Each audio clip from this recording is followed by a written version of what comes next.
तपस्वाध्याय शुश्रूषा कृष्णपूजा रतं मुनिं विश्वेशमिष्टदं वन्दे परित्राणचक्रवर्तिनम् मूर्तित्वे परिकल्पितषडभृतो वर्त्मा पुनर्जन्मनाम् आत्मेत्यात्मविदां कृतश्चेदतां भर्तामरज्योतिषाम् लोकानां प्रलयोदयस्थितिविभुश्चानेकधा यश्रुतो वाचं न सदभातनैककिरणस्त्रैलोक्यदीपो रविः ನಿನ್ನೆ ಮೂರನೇ ಅಧ್ಯಾಯದಲ್ಲಿ 2 ಶ್ಲೋಕಗಳನ್ನ ನಿನ್ನೆ ಗಮನಿಸಿದ್ದೇವೆ ಅಲ್ವಾ. 2 ಶ್ಲೋಕ ಹೌದು. ಕ್ರೂರಗ್ರಹೈ ಸುಬಲಿಭಿರ್ ವಿಬಲ ಇಷ್ಟ ಸೌಮ್ಯೈಹಿ ಕ್ಲೇಬೆ ಚತುಷ್ಟಯಗತೆ ತದವೇಕ್ಷಣಾದ್ವಾ ಚಂದ್ರೋಪಗದ್ವಿರಸಭಾಗ ಸಮಾನ ರೂಪಂ ಸತ್ವಂ ವದೇತ್ ಯದಿ ಭವೇತ್ ಸವಿಯೋನಿ ಸಂಜ್ಞಃ ಪಾಪಾ ಬಲಿನ ಸ್ವಭಾಗಗ ಪಾರಕ್ಯೆ ವಿಬಲಾಷ್ಟ ಶೋಭನಾಃ ಲಗ್ನಂಚ ವಿಯೋನಿ ಸಂಭವಂ ದೃಷ್ಟ್ವಾ ಪ್ರಾಪಿ ವಿಯೋನಿ ಮಾದಿಶೇತ್ ಅಥವಾ ಲಗ್ನಂಚ ವಿಯೋನಿ ಸನ್ನಿತಂ ದೃಷ್ಟ್ವಾತ್ರಾಪಿ ವಿಯೋನಿ ಮಾದಿಶೇತ್. ಸರಿ, ಇದರ ಅರ್ಥ ನಿನ್ನೆ ನೋಡಿದ್ದೇವೆ. ಕ್ರೂರಗ್ರಹರು ಬಲಿಷ್ಠರಾಗಿದ್ದುಕೊಂಡು ಶುಭಗ್ರಹರು ಬಲಹೀನರಾಗಿದ್ದಾಗ ಮೊದಲನೇ ಶ್ಲೋಕಕ್ಕೂ 2ನೇ ಶ್ಲೋಕಕ್ಕೂ ಒಂದು 2 ವ್ಯತ್ಯಾಸಗಳಷ್ಟೇ, ಬೇರೆಲ್ಲ ನಮಗೆ ಸೇಮ್. 2 ವ್ಯತ್ಯಾಸಗಳು ಮೊದಲನೇ ಶ್ಲೋಕಕ್ಕೂ ನಂತರದ ಶ್ಲೋಕಕ್ಕೆ ಏನು ಅಂತ ಹೇಳಿದ್ರೆ, 2ರಲ್ಲೂ ಕೂಡ ನಮಗೆ ಶುಭಗ್ರಹರು ಬಲಹೀನರಾಗಿರಬೇಕು, ಪಾಪಗ್ರಹರು ಬಲಿಷ್ಠರಾಗಿರಬೇಕು ಅಂತ ಹೇಳುವಂತ ನಿಯಮ ಸಾಮಾನ್ಯ 2ರಲ್ಲಿ ಕೂಡ. ಮೊದಲನೇ ನಿಯಮದಲ್ಲಿ ನಮಗೆ ಈ ಕ್ಲೀಪಗ್ರಹರಿಗೆ ಅವರು ಒಂದು ಕೇಂದ್ರದಲ್ಲಿ ಇರಬೇಕು. ನಪುಂಸಕ ಗ್ರಹರಾಗಿರ್ತಕ್ಕಂತಹ ಶನಿ ಮತ್ತೆ ಬುಧ ಒಂದು ಕೇಂದ್ರದಲ್ಲಿ, ಇಲ್ಲ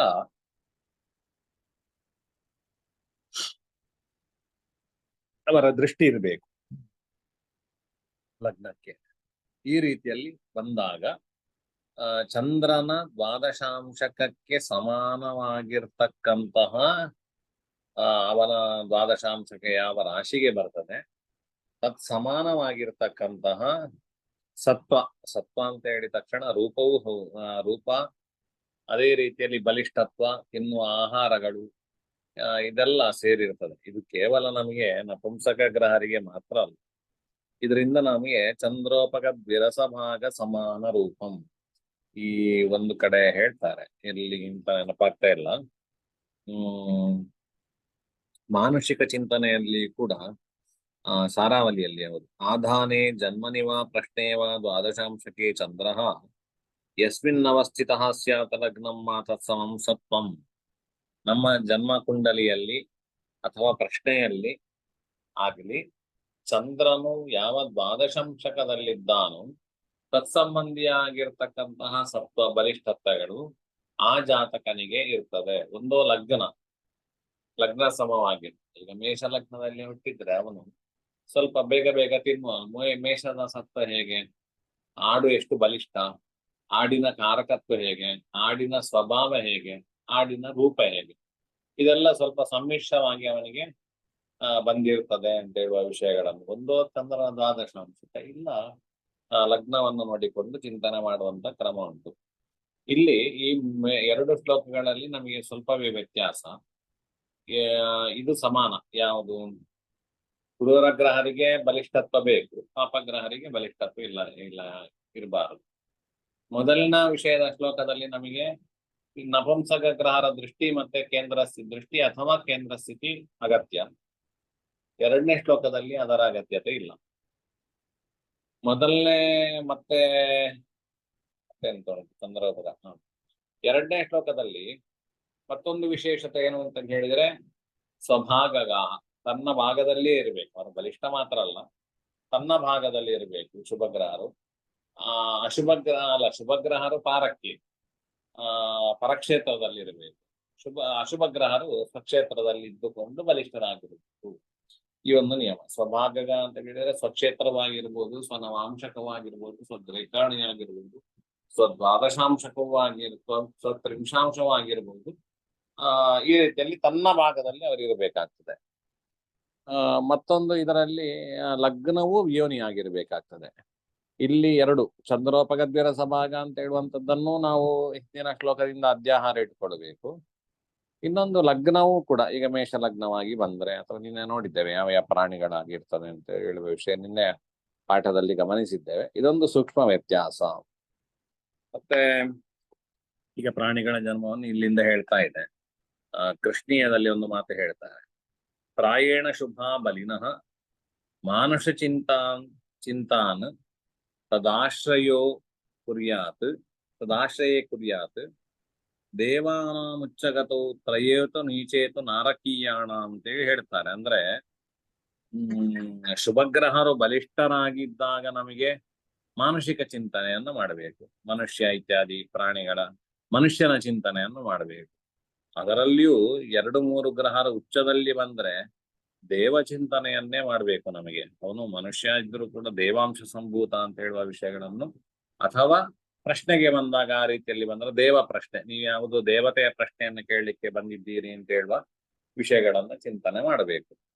ಹಾಗೆ ನೀಚೇತು ನಾರಕೀಯಾಣ, 2-3 ಗ್ರಹರು ನೀಚದಲ್ಲಿದ್ದಾಗ ನಾರಕೀಯ ಅಂದ್ರೆ ಕೆಟ್ಟ ಜನರ ಚಿಂತನೆಯನ್ನು ಮಾಡಬೇಕು ಒಂದು, ಅಥವಾ ಪ್ರಾಣಿ ಪಕ್ಷಿ ವೃಕ್ಷ ಇತ್ಯಾದಿಗಳ ವಿಷಯಗಳ ಏನೋ ಒಂದು ವಿಷಯದಲ್ಲಿ ಕೂಡ ಚಿಂತನೆ ಇದೆ ಅಂತ ಹೇಳುವಂಥದ್ದನ್ನ ಗಮನಿಸಿಕೊಳ್ಳಬೇಕು.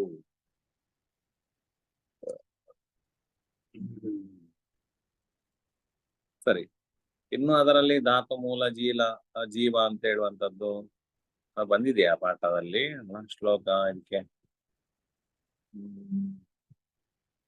ಚರರಾಶಿಗಳು, ಧಾತು ರಾಶಿಗಳು, ಸ್ಥಿರ ರಾಶಿಗಳು, ಮೂಲ ರಾಶಿಗಳು, ಉಭಯ ರಾಶಿಗಳು, ಧಾತು ಮೂಲ ಜೀವರಾಶಿಗಳು ಅಂತ ಹೇಳುವ ವಿಷಯಗಳು. ಮತ್ತೆ ಗ್ರಹರಲ್ಲಿ ಕೂಡ ಚಂದ್ರಾರೋರಗ ಸೌರೈ ಧಾತು ಮೂಲಂ ಕಿಲಾರ್ಕ ಶುಕ್ರಾಭ್ಯಾಂ ಜೀವೋ ಜೀವ ಬುಧಾಭ್ಯಾಂ ಹೋರಾಚಾರ್ಯ ವದಂತ್ಯೇವಂ. ಹೋರಾಚಾರ್ಯ ಅಂತ ಹೇಳಿದ್ರೆ ಇದು ಪ್ರಶ್ನ ಮಾರ್ಗದಲ್ಲಿ ಬರುವ ಶ್ಲೋಕ. ಇಲ್ಲಿ ಧಾತುರ್ಮೂಲಂಚ ಜೀವಂಚ,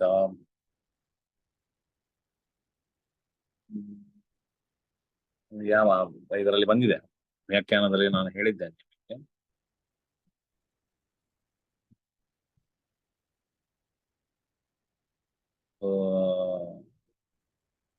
ವಿಪ್ರಾಜಿತ ಶುಕ್ರ ಗುರು ಪೂಜಾರಕ್ಕೂ ಅದರಲ್ಲಿ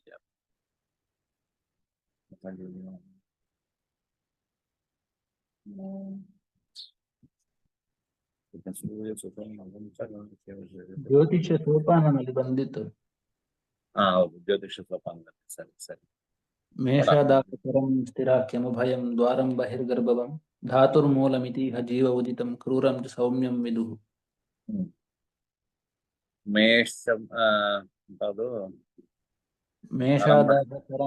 ಮೇಷಾದಾಹ ಚರಸ್ಥಿರಾಖ್ಯಮುಭಯಂ ದ್ವಾರಂ ಬಹಿರ್ಗರ್ಭವಂ ಅಂತ ಹೇಳುವಂಥದ್ದು ಅಷ್ಟು ನನಗೆ ಬರ್ತದೆ ಬಾಯಿಗೆ, ಮುಂದಿನ ಪದ ಹೋಗುದಿಲ್ಲ. ಸರಿ ಇರ್ಲಿ, ಇಷ್ಟು ಸಾಕಾಗ್ತದೆ.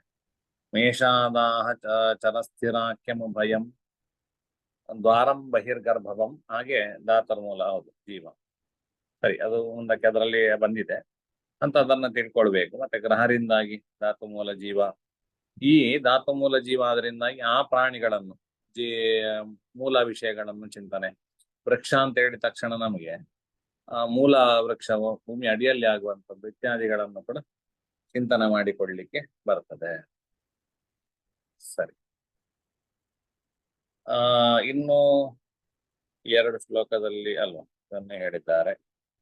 ಇನ್ನೊಂದು ಸಾರಾವಳಿಯಲ್ಲಿ ಸ್ವಲ್ಪ ವಿಶೇಷಗಳನ್ನು ಹೇಳ್ತಾರೆ. ಇದು ದೃಷ್ಟ್ವಾತ್ನಾಪಿ ವಿಯೋನಿಮಾದಿಶಿ, ದೃಷ್ಟ ಅಂತ ಹೇಳಿದ್ರೆ ಅಲ್ಲಿ ಇನ್ನೇ ಪಕ್ಕ ನಾನು ನಪುಂಸಕರ ದೃಷ್ಟಿ ಅಂತೇಳಿ ಹೇಳುವ ಅಲ್ಲಿಗೆ ಹೋಗಿದ್ದೆ. ಅದು ಹಾಗೆ ಅಲ್ಲ, ಅತ್ರಾಪಿ ದೃಷ್ಟ, ಇಲ್ಲಿಯೂ ಕೂಡ ಹಿಂದಿನ ಶ್ಲೋಕದ ವಿಷಯಗಳನ್ನ ತಿಳ್ಕೊಂಡು ಮುಂದುವರಿಬೇಕು ಅಂತ. ಒಂದೇ ನಿಮಿಷ.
ಸರಿ. ಹಾಗೆ ಅಂದ್ರೆ ಅದನ್ನು ನೋಡಿಕೊಂಡು ಅತ್ರಾಪಿ ವಿಯೋನಿ ಮಾದಿಶೇತ್, ಅಂದ್ರೆ ಲಗ್ನ ಯಾವ ವಿಯೋನಿ ಆಗಿರ್ತದೋ ಅದನ್ನು ನೋಡಿಕೊಂಡು ನಾವು ಅದಕ್ಕೆ ಸಮಾನವಾಗಿರ್ತಕ್ಕಂತಹ ವಿಯೋನಿ ಜನ್ಮವನ್ನ ಹೇಳಬೇಕು ಅಂತ ದೃಷ್ಟ ಅಂತ ಹೇಳಿದ್ರೆ ಅಲ್ಲಿಗೆ ಅರ್ಥ. ಅದನ್ನು ನಾವು ಸರಿಯಾಗಿ ನೋಡಿಕೊಂಡು ಇಲ್ಲಿ ಅನುಗುಣ ಹೇಳಬೇಕು. ಅಂದ್ರೆ ಈಗ ಮೇಷ ಅಂತ ಬಂದ ತಕ್ಷಣ ಅದಕ್ಕೆ ಅದರ ಪಲ್ಲದಲ್ಲಿ ಹೇಳ್ತಾರೆ ಮುಂದಕ್ಕೆ ಮೇಷ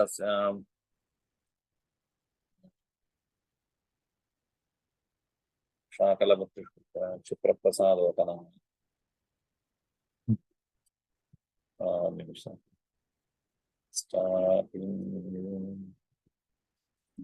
ಮಾಮೂಲಿ ನಮಗೆ ಈ ಗ್ರಹ ಇದರಲ್ಲಿ ಹೇಳುವಂಥದ್ದು ಚಂದ್ರಶೀಲಾಧ್ಯಾಯ ಅಂತ ಹೇಳಿದೆ. ರಾಶಿ ಸ್ವರೂಪವನ್ನು ಹೇಳ್ತಾರೆ. ಇದು ವೃತ್ತಾತಾಮ್ರದೃಗುಷ್ಟ ಶಾಕಲಕ ಬುಕ ಶಿವಪ್ರಸಾದೋಟನ ಕಾಮಿ ದುರ್ಬಲಜಾನುತಸ್ಥಿರದನಾಶು ರಂಗನಾವಲ್ಲಭ ಹೇಳಿ ಮೇಷರಾಶಿಯಲ್ಲಿ ಹುಟ್ಟಿದ್ರೆ ಹೇಳ್ತಾರೆ. ಅದರಲ್ಲಿ ವೃತ್ತಾತಾಮ್ರದೃಗುಷ್ಟ ಶಾಖ ಲಘುಬುಕು, ಉಷ್ಣ ಶಾಖ ಲಘುಬುಕು ಅಂತ ಬಿಸಿಯಾದದ್ದನ್ನು, ಉಷ್ಣ ಶಾಖಾಹಾರವನ್ನು ಮತ್ತೆ ಲಘು ಬೇಗ ಬೇಗನೆ ತಿನ್ನುವಂಥದ್ದನ್ನು ಹೇಳ್ಬೇಕು. ಇದೆಲ್ಲವನ್ನು ಕೂಡ ಮೇಷ ಅಂತ ಯಾವುದು ಪ್ರಾಣಿ ಅದಕ್ಕೆಲ್ಲ ಸಂಬಂಧಪಟ್ಟ ಯಾವ ಪ್ರಾಣಿ ಇದೆ ಸಮಾನವಾಗಿರ್ತಕ್ಕಂಥದ್ದು ಯಾವ್ದಾದ್ರು ಪ್ರಾಣಿಗಳಿದ್ರೆ ಅಂತ ಪ್ರಾಣಿಗಳ ಚಿಂತನೆಯನ್ನು ಕೂಡ ಇದರಿಂದ ಮಾಡಬಹುದು ಅಂತೇಳಿ ಅರ್ಥ ಆಯ್ತು. ಇನ್ನೊಂದು ಸಾರಾವಳಿಯಲ್ಲಿ ಹೇಳ್ತಾರೆ, ಮೇಷೇ ಶಶಿನಿ ತದಂಶೆ ಛಾಗಾದಿ ಪ್ರಸವಂ ಆಹು ಆಚಾರ್ಯಾಹ. ಮೇಷರಾಶಿಯಲ್ಲಿ ಚಂದ್ರ ಇದ್ದು ಅವನ ಅಂಶವು ದ್ವಾದಶಾಂಶಕವು ಇಲ್ಲಿ ತದಂಶ ಅಂತ ಹೇಳಿದ್ರೆ ಛಾಗಾದಿ ಪ್ರಸವಂ ಅಂದ್ರೆ ಛಾಗ ಅಂತ ಹೇಳಿದ್ರೆ ಇದೆ ನಮ್ಗೆ ಆಡು ಮೇಕೆ ಕುರಿ ಇತ್ಯಾದಿಗಳ ಪ್ರಸವವನ್ನು ಹೇಳಬೇಕು. ಮಹಿಷಾಣಂ ಗೋಂಶಿ ಅಂದ್ರೆ ವೃಷಭ ರಾಶಿಯಲ್ಲಿ ಚಂದ್ರನ ದ್ವಾದಶಾಂಶಕ ಬಂದ್ರೆ ಹಸು, ನಿನ್ನೆ ನೋಡಿದ್ದೇವಲ್ಲ ಹಸು ಇದೆಲ್ಲ ಎತ್ತು ಕೋಣ ಎಮ್ಮೆ ಇದೆಲ್ಲ. ನರರೂಪಾಣಂ ತೃತೀಯ ಅಂಶೆ ಮಿಥುನ ರಾಶಿಯಲ್ಲಿ ಬಂದ್ರೆ ನರರೂಪವಾದ ಚಿಂತನೆಯನ್ನು ಮಾಡಬೇಕು ಮನುಷ್ಯರದ್ದೇ. ತದ್ವತ್ ಚತುರ್ಥವಾಗಿ ನಮಗೆ ಕರ್ಕಾಟಕ ರಾಶಿಯಲ್ಲಿ ಬಂದ್ರೆ ಕುರ್ಮಾದೀನಂ ಆಮೆ ಏಡಿ ಇತ್ಯಾದಿಗಳನ್ನು ಚಿಂತನೆ ಮಾಡಬೇಕು. ಭವೇತ ಉದಕ ಜಾನ ಉದಕದಲ್ಲಿ ಹುಟ್ಟಿರುವಂತಹ ಪ್ರಾಣಿ, ನೀರಿನಿಂದ ಉದ್ಭವ ಆಗುವಂತಹ ಪ್ರಾಣಿಗಳನ್ನು ಚಿಂತನೆ ಮಾಡಬೇಕು. ಇನ್ನು ಸಿಂಹ ರಾಶಿಯಲ್ಲಿ ಬಂದ್ರೆ ವ್ಯಾಘ್ರಾದೀನಾಂಚ ಪರತಃ ಸಿಂಹ, ಹುಲಿ, ಚಿರತೆ ಇತ್ಯಾದಿಗಳನ್ನು ಚಿಂತನೆ ಮಾಡಬೇಕು. ಪರತಃ ಜ್ಞೇಯಂ ನರಾಣ ನಂತರದಲ್ಲಿ ಕನ್ಯಾ ರಾಶಿ ಆದ್ರೆ ಅದು ಮನುಷ್ಯ ರಾಶಿ, ಮನುಷ್ಯನನ್ನೇ ಚಿಂತನೆ ಮಾಡಬೇಕು. ಮಣಿಗಂಶೆ ನರರೂಪಂ ಪುನಃ ತುಲಾರಾಶಿಯಲ್ಲಿಯೂ ಕೂಡ ಮನುಷ್ಯ ಚಿಂತನೆ. ವೃಶ್ಚಿಕ ಭಾಗೆ ತಥೈವ ಭುಜಗಾದ್ಯ ಸರ್ಪಾದಿಗಳನ್ನೆಲ್ಲ ವೃಶ್ಚಿಕ ಭಾಗದಲ್ಲಿ. ಖರ ತುರಗಾದ್ಯ ಖರ ಕತ್ತೆ, ತುರಗಾದ್ಯ ಕುದುರೆ ಮುಂತಾದವುಗಳನ್ನೆಲ್ಲ ನವಮ ರಾಶಿಯಿಂದಾಗಿ. ಮೃಗಾದಿ ಮೀನ ತಥಾ ದಶಮಿ ಮೃಗ ಪೂರ್ವಾರ್ಧದಿಂದಾಗಿ ಹಾಗೆ ಉತ್ತರ ಮೃಗ ರಾಶಿಯಿಂದಾಗಿ ನಮಗೆ ಮೀನಾದಿಗಳನ್ನು ಕೂಡ ಚಿಂತನೆ, ನೀರಿನಲ್ಲಿ ಸಂಚಾರ ಮಾಡುವಂತ ಪ್ರಾಣಿಗಳನ್ನು ಹಾಗೆ ಜಿಂಕೆಗೆ ಸಂಬಂಧಪಟ್ಟ ಪ್ರಾಣಿಗಳನ್ನೆಲ್ಲ ಚಿಂತನೆ ಮಾಡಬೇಕು. ಜ್ಞೇಯಾಶ್ಚ ತತ್ರ ವೃಕ್ಷಾಹ ಗುಲ್ಮಾಸ್ತೃಣ ಜಾತಯಶ್ಚಿತ್ರಾಹ ಇಲ್ಲಿ ಮಕರ ರಾಶಿಯಿಂದಾಗಿ ನಮಗೆ ವೃಕ್ಷಗಳನ್ನು ಚಿಂತನೆ ಮಾಡ್ತದೆ. ತೃಣ ಜಾತಯ ಹುಲ್ಲಿಗೆ ಸಂಬಂಧಪಟ್ಟ ಈಗ ಗರಿಕೆ ಇತ್ಯಾದಿಗಳನ್ನೆಲ್ಲ ಚಿಂತನೆ ಮಾಡಬಹುದು. ದರ್ಬೆ ಹುಲ್ಲು ಇವುಗಳನ್ನೆಲ್ಲ ಚಿಂತನೆ ಮಾಡಬಹುದು. ಏಕಾದಶ ರಾಶಿ ಅಂದ್ರೆ ಕುಂಭರಾಶಿಯಿಂದಾಗಿ ನೃವಪುಷಃ ಮನುಷ್ಯ ಚಿಂತನೆ ಮಾಡುವಂಥದ್ದು. ಮತ್ಸ್ಯಾಹ ನಾನಾ ವಿಧಾಶ್ಚ ಅಂತ್ಯೇ ಮೀನುಗಳ ಬೇರೆ ಬೇರೆ ವಿಧಗಳನ್ನು ಎಲ್ಲವನ್ನು ಕೂಡ ಅಂತ್ಯ ರಾಶಿಯಿಂದಾಗಿ ಮೀನರಾಶಿಯಿಂದ ಚಿಂತನೆ ಮಾಡುವಂಥದ್ದು. ಈ ರೀತಿಯಲ್ಲಿ ಒಂದು ವಿಷಯ. ಇನ್ನು ಇವತ್ತಿನ ಪಾಠದಲ್ಲಿ ಕ್ರಿಯಶಿರೋ ವಕ್ತ್ರಗಲೆ ದ್ವಿತೀಯ ಪಾದಾಂಸಕೆ ಪೃಷ್ಠಮುರೋಥ ಪಾರ್ಶ್ವೇ ಕುಕ್ಷಿಸ್ತಪಾನೋಂಗ್ರ್ಯಥ ಮುಷ್ಕೌ ಸ್ಪಿಕ್ ಪುಚ್ಚಮಿತ್ಯಾ ಚತುಷ್ಪದಾಂಗೇ. ನಿಮಗೆ ಮಾನುಷಿಕ ವಿಷಯದಲ್ಲಿ ಕಾಲಾಂಗ ನಿವರಾಂಗಮಾನ ನಮರೋ ಹೃತ್ರೋಡ ವಾಸೋ ಭೃತೋ ಬಸ್ತರಿ ವ್ಯಂಜನ ಮೂರು ಜಾನು ಈಗಲೇ ಜಂಘೇ ತತ್ವಂಗ್ರಿದ್ವಯಂ. ಈ ಶ್ಲೋಕದ ಅರ್ಥ ಏನು ಯಾರಾದ್ರೂ ಹೇಳ್ತೀರಾ?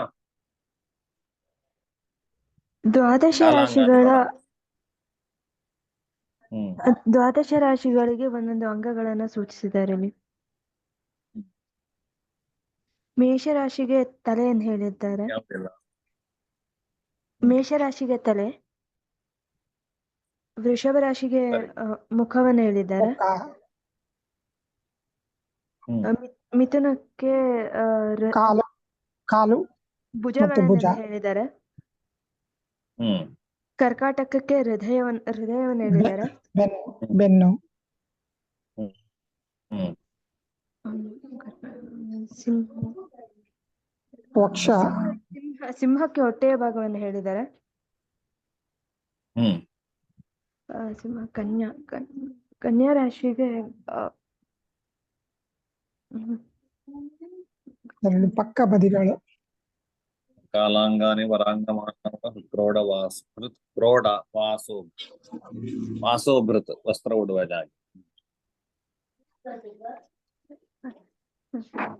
ತುಲಾರಾಶಿಗೆ ಕಟಿಭಾಗ, ನಾಭಿಯ ಕೆಳಗೆ. ಹೊಟ್ಟೆಯ ಭಾಗ, ಹೊಟ್ಟೆ, ಹೊಟ್ಟೆಯಿಂದ ಕೆಳಗಡೆ ನಾಭಿಯಿಂದ ಗುಪ್ತಾಂಗದ 2 ಪಾಲು ಮಾಡಿ, ಒಂದು ಕನ್ಯೆಗೆ ಒಂದು ತುಲಾಗೆ, ಆ ರೀತಿಯಲ್ಲಿ. ಕಾಲಾಂಗಾನಿ ವರಾಂಗಮಾನ ಕ್ರೋಡ ವಾಸೋಭೃತ ವಸ್ತಿ ಪ್ರದೇಶವನ್ನ ನಮಗೆ ತುಲಾರಾಶಿಗೆ, ಮತ್ತೆ ಗುಪ್ತ ಪ್ರದೇಶವನ್ನ ಇದಕ್ಕೆ ಯಾವುದಕ್ಕೆ ವೃಶ್ಚಿಕ ರಾಶಿ. ಧನುರಾಶಿಗೆ 2 ತೊಡೆಗಳನ್ನ ಹೇಳಿದ್ದಾರೆ, ಹ್ಮ್ ಮಕರಕ್ಕೆ 2 ಮೊಣಕಾಲನ್ನು ಹೇಳಿದ್ದಾರೆ, ಹ್ಮ್ ಕುಂಭಕ್ಕೆ 2 ಕಣಕಾಲುಗಳನ್ನ, ಮೀನಕ್ಕೆ ಪಾದಗಳನ್ನು ಹೇಳಿದ್ದಾರೆ. ಸರಿ. ಇದು ಮಾನಸಿಕ ಚಿಂತನೆಯಲ್ಲಿ ನಾವು ಮಾಡೋ ಇದೆಲ್ಲರಿಗೂ ಅಂದಾಜು ಉಂಟಲ್ಲ, ಇದೆಲ್ಲರಿಗೂ ಯಾರಿಗಾದ್ರೂ ಗೊತ್ತಿದ್ರೆ ಕೇಳಿ.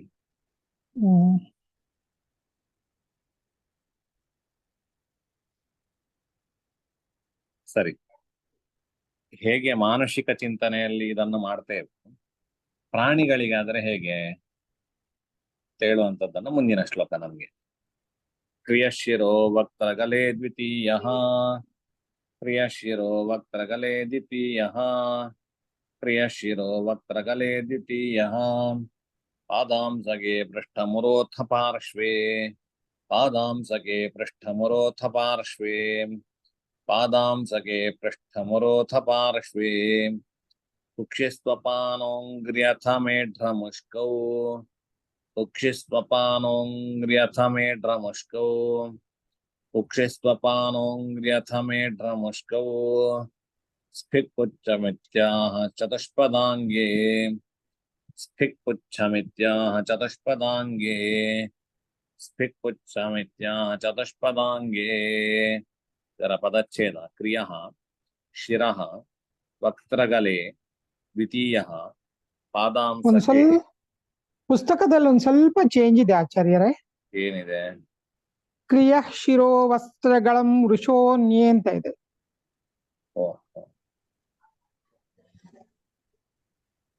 ಮೂರನೇ ಪದ ಕ್ರಿಯ ಶಿರೋ ವಕ್ತ್ರಗಲೆ ದ್ವಿತೀಯ. ಅದೇ ನನಗೆ ಅದು ಹೆಚ್ಚಾಗಿ ದ್ವಿತೀಯ ಅಂತ ಹೇಳಿ ಬರ್ತದೆ. ಎರಡು ಒಂದೇ ವೃಷ ಅನ್ಯ ಅಂತ. ಸರಿ. ದ್ವಿತೀಯ ಪಾದಾಂಸಕ್ಕೆ ಪೃಷ್ಠಂ ಪುರಃ ಅಥ ಪಾರ್ಶ್ವೇ, ಅಲ್ಲಿ ಆಗ್ಬೇಕಾದ್ರೆ ಕ್ರಿಯ ಶಿರಃ ವಕ್ತ್ರಗಲಂ ವೃಷಃ ಅನ್ಯೇ ಅಂತ ಹೇಳಿ ಇಟ್ಕೊಂಡ್ರೆ ಆಯ್ತಷ್ಟೇ. ಇನ್ನು ಕುಕ್ಷಿಹಿ ತು ಅಪಾನಃ ಅಂಗ್ರಿ ಅಥ ಮೇಢ್ರಮುಷ್ಕೌ,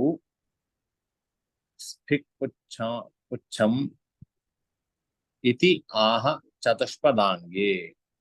ಚತುಷ್ಪದಾಂಗೆ ಅಂದ್ರೆ ಚತುಷ್ಪಾತ್ ಪ್ರಾಣಿಗಳ 4 ಕಾಲುಗಳುಳ್ಳ ಪ್ರಾಣಿಗಳ ವಿಷಯದಲ್ಲಿ ಅವುಗಳ ಅಂಗವನ್ನು ಹೇಗೆ ಚಿಂತನೆ ಮಾಡುವುದು ಅಂತ ಹೇಳಿದ್ರೆ, ಕ್ರಿಯಶಿರೆ. ಕ್ರಿಯ ಅಂತ ಹೇಳಿದ್ರೆ ಯಾವ ರಾಶಿ? ಮೇಷರಾಶಿ. ಮೇಷ ಎಲ್ಲಿ ಹೇಳಿದ್ದಾರೆ?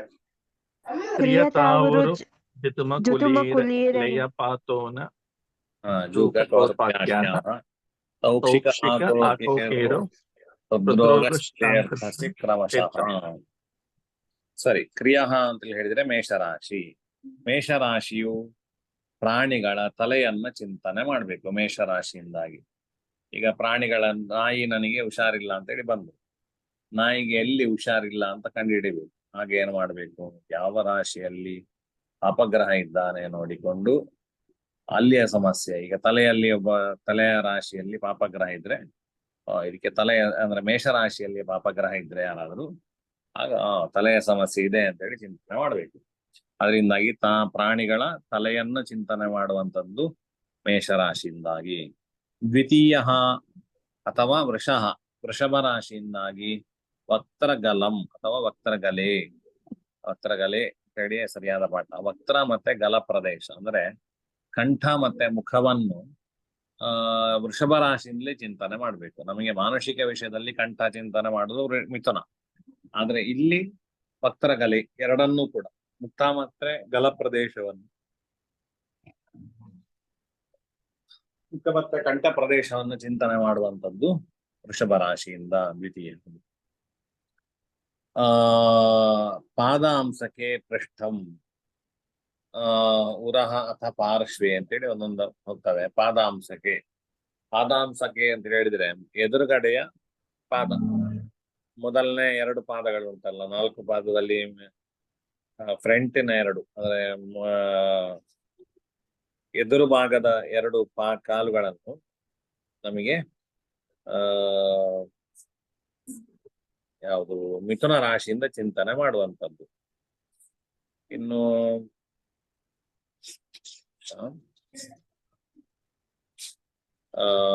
ಕ್ರಿಯಶಿರೋ ವಕ್ತಗಲೆ ದ್ವಿತೀಯ ಪಾದಾಂಶಕ್ಕೆ ಪೃಷ್ಠ ಪ್ರದೇಶವನ್ನು ನಮಗೆ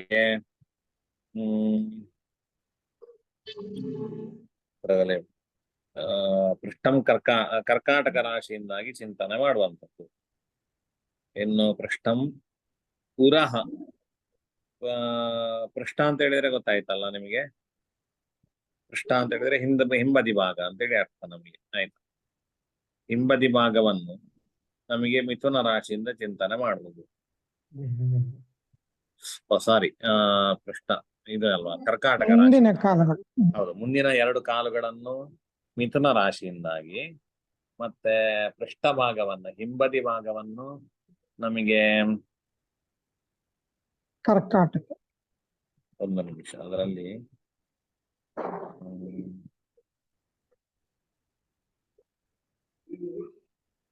ಪಾದ ಮತ್ತೆ ಅಂಶ 2 ಕೂಡ ಆಯ್ತಾ.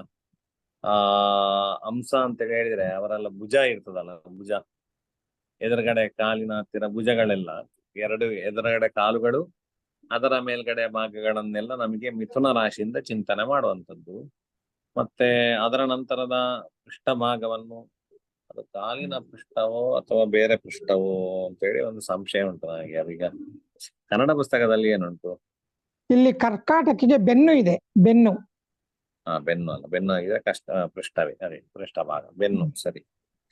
ಇನ್ನು ಉರಸ್ಸು ಭಾಗ ಅಂದ್ರೆ ಈ ಜೋತು ಬಿದ್ದಿರ್ತಕ್ಕ ನಿಮಗೆ ಇದರ ಕೆಳಗಡೆ, ಕಂಠದಿಂದ ಕೆಳಗಡೆ ಭಾಗ ಉಂಟಲ್ಲ, ಎದುರು ಭಾಗದಲ್ಲಿ ತೋರಿಸ್ಲಿಕ್ಕೆ ಹೇಗೆ ತೋರಿಸುತ್ತೆ ನಿಮಗೆ ಅಂದಾಜಾಗ್ತದಲ್ಲ. 2 ಎದುರುಗಡೆ ಕಾಲುಗಳಿರ್ತದೆ, ಕಾಲುಗಳ ಮೇಲ್ಗಡೆ ಭಾಗ ಎದೆ ಭಾಗ ತರ ಇರ್ತದೆ ಪ್ರಾಣಿಗಳಿಗೆ. ಆ ಭಾಗವನ್ನು ನಮಗೆ ಸಿಂಹ ರಾಶಿಯಿಂದ ಚಿಂತನೆ ಮಾಡುವಂಥದ್ದು. ಪಾರ್ಶ್ವದ್ವಯಂ, ಈ ಬೆನ್ನಿನ 2 ಆ ಕಡೆ ಈ ಕಡೆ ಬದಿ ಇರ್ತದಲ್ಲ, ಹೊಟ್ಟೆ 2 ಆ ಕಡೆ ಈ ಕಡೆ ಬದಿ, ಇದನ್ನ ಚಿಂತನೆ ಮಾಡುವಂಥದ್ದು ನಮಗೆ. ಅಂದ್ರೆ ನಾವೀಗ ಕೂಡ್ಬೇಕಾದ್ರೆ ಆ ಕಡೆ, ಅದರ ಈ ಕುದುರೆಯಲ್ಲಿ ಕೂಡ್ಬೇಕಾದ್ರೆ ಆ ಕಡೆ ಈ ಕಡೆ ಕಾಲಾಕಿ ಕೂಡ್ತೇವಲ್ಲ ಹೊಟ್ಟೆ ಮೇಲೆ, ಆ ಕಡೆ ಈ ಕಡೆ ಬದಿ ಪ್ರದೇಶವನ್ನು ನಮಗೆ ಚಿಂತನೆ ಮಾಡುವಂಥದ್ದು ಕನ್ಯಾ ರಾಶಿಯಿಂದ ಚಿಂತನೆ ಮಾಡುವಂಥದ್ದು. ಪಾರ್ಶ್ವೇ ಕುಕ್ಷಿಹಿ, ಹೊಟ್ಟೆಯ ಭಾಗವನ್ನು, ಅರ್ಥಾತ್ ಬೆನ್ನು ಹೊಟ್ಟೆಯ ಮೇಲ್ಗಡೆಗೆ ನಾವು ಆಕ್ಚುಲಿ ಬೆನ್ನಿನಲ್ಲಿ ಕೂಡ್ತೇವೆ, ಕುದುರೆ ಬೆನ್ನಿನಲ್ಲಿ ಕೂಡುವಂಥದ್ದು. ಅದರ ಸರಿಯ ಅಪೋಸಿಟ್ ಭಾಗ, ಕೆಳಗಡೆ ಭಾಗ ಉಂಟಲ್ಲ, ಆ ಭಾಗವನ್ನು ನಮಗೆ ಹೊಟ್ಟೆ ಭಾಗ ಅಂತ ಹೇಳ್ತೇವೆ. ಅದು ಚಿಂತನೆ ಮಾಡುವಂಥದ್ದು ತುಲಾ ರಾಶಿಯಿಂದಾಗಿ. ಇನ್ನು ಶಿಸ್ತು ಅಪಾನಃ, ಅಪಾನವಾಯು ಹೋಗುವಂತ ಪ್ರದೇಶ ಅಂದ್ರೆ ಗುದ ಪ್ರದೇಶವನ್ನು ನಮಗೆ ವೃಶ್ಚಿಕ ರಾಶಿಯಿಂದ ಚಿಂತನೆ ಮಾಡುವಂಥದ್ದು. ಅಂಘ್ರಿದ್ವಯಂ, ಇನ್ನು ಹಿಂಬದಿಯ 2 ಕಾಲುಗಳನ್ನು ನಮಗೆ ಧನುರಾಶಿಯಿಂದ ಚಿಂತನೆ ಮಾಡುವಂಥದ್ದು. ಮೇಢ್ರ ಮುಷ್ಕ ಅಂತ ಹೇಳಿದ್ರೆ ವ್ಯಂಜನ ಮತ್ತೆ ವೃಷಣ, ಅಂದ್ರೆ ಗುಪ್ತ ಪ್ರದೇಶ ಮತ್ತೆ ಲಿಂಗ, ಇದು ಲಿಂಗ ಮತ್ತೆ ವೃಷಣ ಅಂತ ಹೇಳಿ ಇರ್ತದಲ್ಲ, ಅದೆರಡನ್ನ ಚಿಂತನೆ ಮಾಡುವಂಥದ್ದು ನಮಗೆ ಮಕರ ರಾಶಿಯಿಂದಾಗಿ. ಸ್ಫಿಕವು ಕುಂಭ, ಹಿಂಬದಿಯ ಭಾಗ, ನಮ್ಮಲ್ಲಿ ಬಂಪ್ ಅಂತ ಹೇಳಿ ಕರೀತಾರೆ, ಅದಕ್ಕೆ ಇಂಗ್ಲಿಷ್ ಅಲ್ಲಿ ಗೊತ್ತಿಲ್ಲ ನನಗೆ, ಅಂತೂ ಹಿಂಬದಿ ಭಾಗ ಕನ್ನಡದಲ್ಲಿ ಏನ್ ಹೇಳ್ತಾರೆ, ಇದರಲ್ಲಿ ಅಂತ ಉಂಟು ಅದರಲ್ಲಿ ಪುಸ್ತಕದಲ್ಲಿ, ಕನ್ನಡ ಪುಸ್ತಕದಲ್ಲಿ ಕುಂಭ ಅಂದ್ರೆ ಅಂಡು ಅಂತ ಉಂಟು. ಅದೇ ಅಂಡು, ಅದನ್ನ ಚಿಂತನೆ ಮಾಡುವಂಥದ್ದು ನಮಗೆ ಕುಂಭರಾಶಿಯಿಂದಾಗಿ. ಈ ಮುಷ್ಕ ಅಂತ ಹೇಳಿದ್ರೆ ಮೇಢ್ರ ಮುಷ್ಕ, ಈ ತರಡು ಅಂತ ಕರಿತೇವೆ ಅದಕ್ಕೆ ನಮ್ಗೆ. ಅದು ಪುಚ್ಛಂ, ಬಾಲವನ್ನು ಮೀನರಾಶಿಯಿಂದ ಚಿಂತನೆ ಮಾಡುವಂಥದ್ದು. ಹೀಗೆ ಒಂದೊಂದು ಪಕ್ಷಿಗಳಲ್ಲಿ ಆದ್ರೆ ಎರಡೇ ಕಾಲ ಅವುಗಳಿಗೆ, ಸಾಧಾರಣ ಉಳಿದದ್ದೆಲ್ಲ ನಮಗೆ ಸೇಮೆ. ಹಿಂಬದಿ ಎರಡು ಕಾಲಗಳು ಇರುವುದಿಲ್ಲ. ಇದರಲ್ಲಿ ಮುಂದಿನ ಕಾಲು ಅಂತ ಇದೆ. ಮುಂದಿನ ಕಾಲ ಇಲ್ಲ ಅಲ್ವಾ ಅವುಗಳಿಗೆ? ಪಕ್ಷಿಗಳಿಗೆ ಹಿಂದಿನ ಕಾಲ ಇಲ್ಲ, ಮುಂದಿನ ಕಾಲ ಇರುತ್ತೆ. ಹೌದಾ? ಎರಡೇ ಕಾಲ ಇರೋದು, ಮುಂದಿನ ಕಾಲ ಹಿಂದಿನ ಕಾಲ. ಕಾಲೇ ಇರೋದು ಅವುಗಳಿಗೆ, ಕೈ ಇಲ್ಲ. ಹೌದು ಹೌದು ಹೌದು ಹೌದು. ಇಲ್ಲ, ಅದರಲ್ಲಿ ನಮಗೀಗ ಮುಂದಿನ ಕಾಲ ಇದರಲ್ಲಿ ಯಾವುದರಿಂದ ಚಿಂತನೆ ಮಾಡುವಂಥದ್ದು? ಅದು ಮೀನ ಅಲ್ಲಿ ಬಂದಿದೆ. ಅದು ಮೀನ ಬಾಲವನ್ನು ಚಿಂತನೆ ಮಾಡುವ. ಬಾಲವೆಂತಲೂ ಪಕ್ಷಿಗಳಿಗಾದರೆ ಮುಂದಿನ ಕಾಲು ರೆಕ್ಕೆಗಳೆಂತಲೂ. ಅಲ್ಲ, ಇದ್ರಲ್ಲಿ ಆತರ ಕೊಟ್ಟಿದ್ದಾರೆ. ಅದೇ ಅಲ್ಲಿ ನೋಡಿ, ಹೇಳ್ಬೇಡಿ. ನಾನೀಗ ಕೇಳಿದ್ದು ಮುಂದಿನ ಎರಡು ಕಾಲುಗಳನ್ನು ಪ್ರಾಣಿಗಳ ವಿಷಯದಲ್ಲಿ ಚಿಂತನೆ ಮಾಡುವಂಥದ್ದು ಯಾವ ರಾಶಿಯಿಂದಾಗಿ? ಈಗ ನೋಡಿದ್ದೇವೆ ನಾವು ಮಿಥುನ ರಾಶಿ. ಮಿಥುನ ರಾಶಿಯಿಂದ. ರಾಶಿ, ಸರಿ, ಪಾದಾಂಶ. ಈ ಮಿಥುನ ರಾಶಿಯಿಂದ ಇಲ್ಲಿ ಪಕ್ಷಿಗಳಿಗಾಗ್ಬೇಕಾದ್ರೆ ಎರಡು ರೆಕ್ಕೆಗಳನ್ನ ಚಿಂತನೆ ಮಾಡಿದ್ರೆ ಆಯ್ತು. ಆಯ್ತಾ? ಉಳಿದದ್ದೆಲ್ಲ ಸೇಮ್. ಉಳಿದದ್ದು ಎಲ್ಲಾ ಭಾಗಗಳು ಪಕ್ಷಿಗಳಲ್ಲಿ ಇರ್ತದೆ, ಅದೆಲ್ಲವನ್ನು ಕೂಡ ಅದೇ ಸೇಮ್. ಮಿಥುನ ರಾಶಿಯಲ್ಲಿ ಮಾತ್ರ ಎರಡು ಪಕ್ಷಗಳನ್ನು ಅಂದ್ರೆ ಎರಡು ರೆಕ್ಕೆಗಳನ್ನು ಚಿಂತನೆ ಮಾಡಿದ್ರೆ ಅಷ್ಟೇ.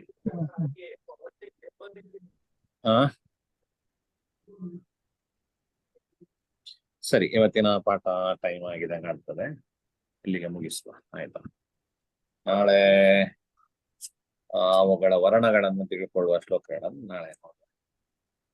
ಸರಿ. ಮೂರ್ತಿತ್ವೇ ಪರಿಕಲ್ಪಿತಃ ಶಶಮೃತೋ ವರ್ತ್ಮಾ ಪುನರ್ಜನ್ಮನಾಂ ಆತ್ಮೇತ್ಯ ಆತ್ಮವಿದಾಂ ಕೃತಶ್ಚೇಡತಾಂ ಭರ್ತಾಮರ ಜ್ಯೋತಿಷಾಂ ಲೋಕಾನಾಂ ಪ್ರಲಯೋದಯ ಸ್ಥಿತಿ ವಿಭುಶ್ಚಾನೇಕದಾಯಶುತು ಆಚಮ್ನ ಸಂದಧಾತನೇಕ ಕಿರಣ ತ್ರೈಲೋಕ್ಯ ದೀಪವರವಿಹಿ. ಅದು ಪ್ರಶ್ನೆ.